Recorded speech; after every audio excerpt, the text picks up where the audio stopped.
ओजांग Toons लेकर आया है मोटिवेशनल स्टोरीज, बड़ी मजेदार। अगर तुम भी मेरे दोस्त बनना चाहते हो तो ओजांग टून्स को लाइक करो, सब्सक्राइब करो, शेयर करो। I love Ojang Toons.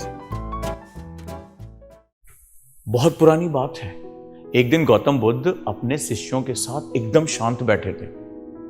उन्हें इस प्रकार बैठे हुए देखकर उनके शिष्य चिंतित हुए कि कहीं वो बीमार तो नहीं है। एक शिष्य ने उनसे पूछा, आज वो मौन क्यों बैठे हैं? क्या शिष्यों से कोई गलती हो गई? इसी बीच एक अन्य शिष्य ने पूछा, क्या आप अस्वस्थ हैं? पर बुद्ध तो मौन रहे। तभी कुछ दूर खड़ा व्यक्ति जोर से चिल्लाया, आज मुझे सभा में बैठने की अनुमति क्यों नहीं दी गई? बुद्ध आंखें बंद करके ध्यानमग्न हो गए। वो व्यक्ति फिर से चिल्लाया, मुझे प्रवेश करने की अनुमति क्यों नहीं मिली?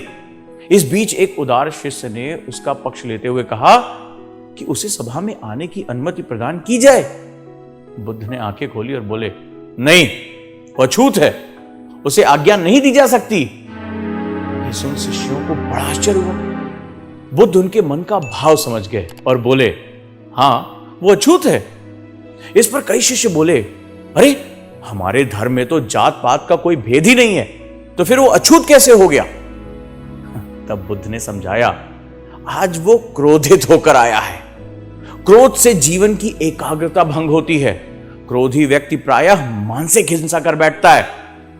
इसलिए जब तक क्रोध में रहता है तब तक अछूत होता है। इसलिए उसे कुछ समय एकांत में खड़े रहना चाहिए। क्रोधित शिष्य भी बुद्ध की बातें सुन रहा था। पश्चाताप की अग्नि में तपकर वो समझ चुका था कि अहिंसा ही महान कर्तव्य व परम धर्म है। वो बुद्ध के चरणों में गिर पड़ा और कभी क्रोध न करने की शपथ ली।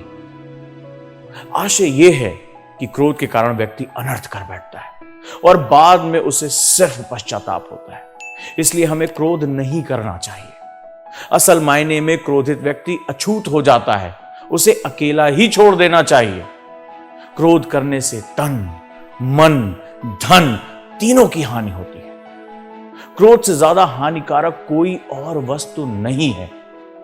बुद्ध ने कहा भी है, क्रोध को पाले रखना गरम कोयले को किसी और पर फेंकने की नियत से पकड़े रहने के समान है। कौन जलेगा इसमें?